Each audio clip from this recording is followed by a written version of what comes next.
What about other areas of regulation? Because there was a lot at the G20 about regulation, one way or another, hedge funds, private equity, all the rest of it, IFRS, all that.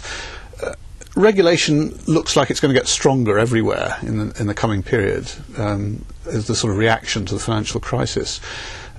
Does this bring new threats for boardrooms?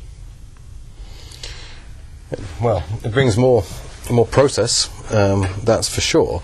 I think, again, it goes back to this needs to be proportionate. I mean, large corporations in particular, of course, in the US have been through Sarbox.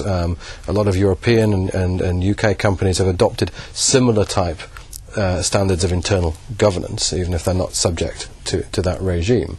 The risk control framework, internal control frameworks have all been substantially developed. Now, clearly, there's been some failures.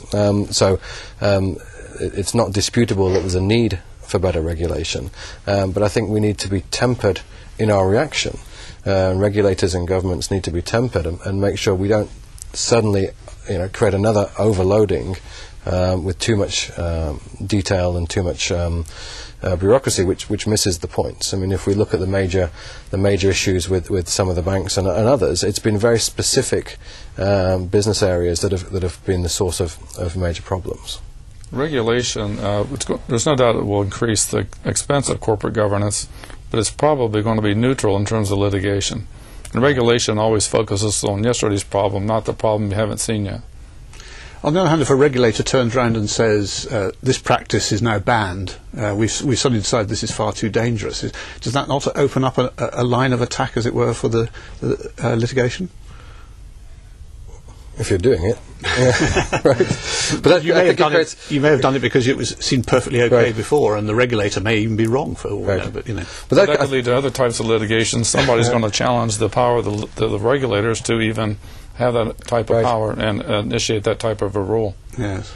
Well, and that's right. And so if you take remuneration policy, where governments and regulators are trying to contain bank remuneration, is that going to create transfers of wealth for top talent moving to different territories and so on? So you're right. There's other knock-on effects of a more economic nature that can happen. Okay, well, we've got another question from a viewer now, and this is directed at Steve. And it's, can you give a view, will there be a change in the number of D&O insurers selling D&O insurance by 2010?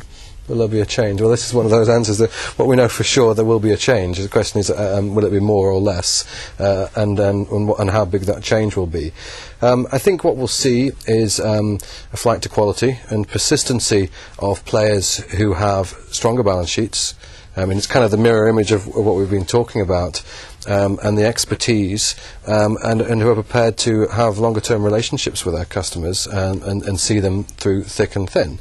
I think that makes sense with this class of business and many others as well.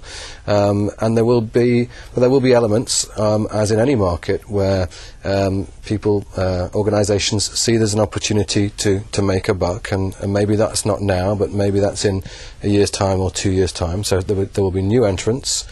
And they will come and go, and we've seen that in the insurance industry for decades. Maybe in the short run, maybe an increase. In the longer run, I'd see a contraction around the quality players. Is there any experience from the States on this, or is this more one you wish to leave to the underwriters? I think it's better left to the underwriters. Okay, well, last question now, which is... We've spoken about the strength in regulation, but there are new forms of regulation coming through nowadays as well. And even before this financial crisis began, we had all the sort of the conversion to the climate change issue. Suddenly, it seemed like almost overnight, everybody decided that climate change was a problem, and there were going to be big issues around that. And then wider social issues as well. Do you see this as a challenge for the future? I mean, start with you, Kim, because these things always begin in the States. Well, I think it is a huge challenge for the future, and we mentioned earlier about the interconnectivity. I think there's going to be more cross-border cooperation on all of these issues. I think it's required. The world is more interconnected, not just financially, but in climate change issues, socially, all of these issues. And frankly, without getting too much into politics, I think the current the Obama administration is more open-minded about these worldwide initiatives than the Bush administration. And are you seeing any more of these social issues coming up in the boardroom? They haven't really gone away. Really, they've just been overshadowed by this financial and economic crisis. And so if you track, I mean, if you think about climate change, you can go back and look at environmental impairment, which was a major issue in the US perhaps 25 years ago, and there's still clean-up going on. We see that developing in Europe as well under EC directives, which are now being passed into European law. And climate change really is an overlay onto that, and with disclosure of your activities and your carbon footprint, that presents new risks for directors. If you inadvertently are negligent in disclosing some activity and then you have a backlash from Greenpeace or whoever, that can be a problem. And even if it's defense costs, they can run into tens of millions of dollars. So this is there and it's growing, and when we see the economic crisis gradually stabilise, I think these issues will come to the fore. Thank you. Well, thank you both, gentlemen, very much. And that's all we've got time for today. So I'd like to thank Steve Wilson and Kim West for their answers.